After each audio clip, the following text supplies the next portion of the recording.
What's going on, everybody? Glad to see you guys back here on the channel. Now, we know that video cards are still overpriced. That's just how things are. One thing I did want to point out before I jump in the video is that Powercolor themselves told me that they have no control over what the e-tailers and retailers sell their card for. They told me specifically that they're selling the cards to them at the price that they're supposed to be.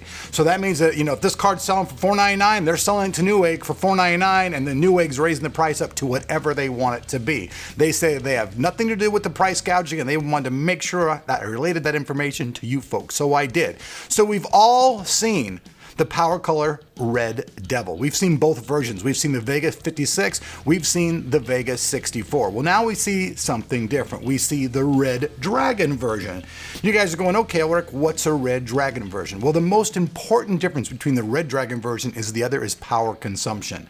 On the Red Devil, 750 watts is needed. On this card, 650 watts. Now, beyond that, the boost clocks are a little bit different. Now, this particular one comes to market at 1177 for its normal clock and 1478 for its boost, and the memory clock speed is at 800, which is pretty much exactly the same as the Red Devil card. So that's what you get. You get a card that actually has a smaller PCB, it has a different cooling apparatus, and they're saying that even though this cooling apparatus is actually smaller than the previous one, it actually cools much more efficiently, which we'll find out as we jump in and do all the testing. But for right now, let's jump in and let's see what comes in the box in this brand new Red Dragon Vega 56 from the people at Powercolor. So first off, let's take a look at the box. If you guys don't know, this is an 8GB card featuring HBM2 memory. The front of the box, nothing much there. On the back, you can see it supports FreeSync 2, it supports Wattman, all the good stuff that's with an AMD card for overclocking. It's got all the stuff for doing your streaming and all that stuff, all included when you're on the AMD platform. All good, right? Okay, that's not what you're looking for. You're looking for the card. So let's pop the side of the box here. I will go ahead and remove this carton. Take the carton out of the box, set it off to the side. We won't try to assault the cameraman today. We'll pop another little cap over here. And let's see here what we got here. Okay, so right off the bat, gonna see the card. Everything comes inside of here with an anti-static bag, so you don't have to worry about your card getting shorted out. Let's go ahead and let's remove the card real quickly. Get it out of there. Now let's see what accessories come in this box. Now, in the front, this is usually where they keep the accessories. I don't think there's really anything in this box, so this time it's not really looking like there is. Nope, absolutely nothing in there. So no additional cables, nothing like that. You do get their manual and the drivers, but we all know that everybody's gonna download the drivers off the internet if they can, because that's always the latest and greatest drivers, and that's what you definitely wanna do. You can use these if you don't have an internet connection, but if you have one, definitely download the latest drivers. So let's get that out of the way. Move on to the card itself. I'll set this down here, just a nice little anti-static area. You guys can see a nice seal here. So I'm going to go ahead and break this seal and de-virginize this card. The seal has now been broken, the sacred seal of the Red Dragon. So let's pull this baby out. Now, this card still is a huge card. You guys can see this card is extremely long. 3-fan design, pretty much the same as the Red Devil. Now what they're saying though is this card is though a little bit shorter. And you guys can see it is a little bit shorter.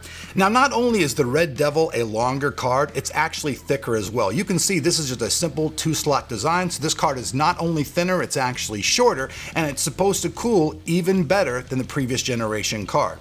The 3 fans on top, you guys can see the giant heat fins all underneath the card. On the side, you can see the same thing, tons and tons and tons of heat fins in here to keep this card running cool. And I suppose that since I did take the time to redesign the cooling and all that, it probably will function better. Here on the end, you can just see more of the cooling apparatus. Taking a look at the top of the card, you guys can see that no longer do you need a dual 8-pin power connection. Now it's a single 8 and a single 6, and there are also 2 buttons on here. One of these is obviously going to be for the dual BIOS, and the other is probably for switching the card into gaming mode. At least that's how it was on the Red Devil card, so I'm assuming that's kind of going to be the same. I looked online and their manual, no actual information, but I'm betting that that's what they're for. Another thing that you guys might notice about this is even though this card does have a very nice backplate, there's actually a slot back here that's completely opened up for letting the heat dissipate away from the card. Now you know that many of the cards, the whole shroud covers the entire card, and sometimes that creates heat issues. But with the design of this card, all that heat is being dissipated out of the rear of the card through these vents. Also, crossfire is completely done to the PCI, so you don't need any bridges anymore, no more cables, no more nothing. I'm not really sure why NVIDIA hasn't gone over to the same thing and everything still requires a cable and all that stuff. This is so much easier to do, so much less hassle. You plug your card in, you go into your BIOS, you go into your control panel for all the AMD stuff, and you enable it, and it's that simple. No mess, no fuss whatsoever. Now, let's check out the rear plate, and this is where the outputs are. We have 2 display ports, 2 HDMI ports. The card does support Infinity, so if you want to use multiple monitors, you'll be able to do that without a problem. Now, the actual pricing on this particular card, I haven't seen it get out yet. It's probably going to be released within the next week or two, but hopefully we'll see these prices at a lower price point than we've seen the Red Devil. Now, the 56 cards have been going online, I've seen on eBay and stuff, anywhere between $700 and $1,000, which is just ridiculous. This card should come to market at about $500. Now, whether we're actually going to see that price or not from the gougers out there, I don't know. I hope we do. Also, since you guys know that this card is not being sold for $1,100 or $800, any of those prices, if you see it on Newegg or any of those places, honestly, you should boycott it.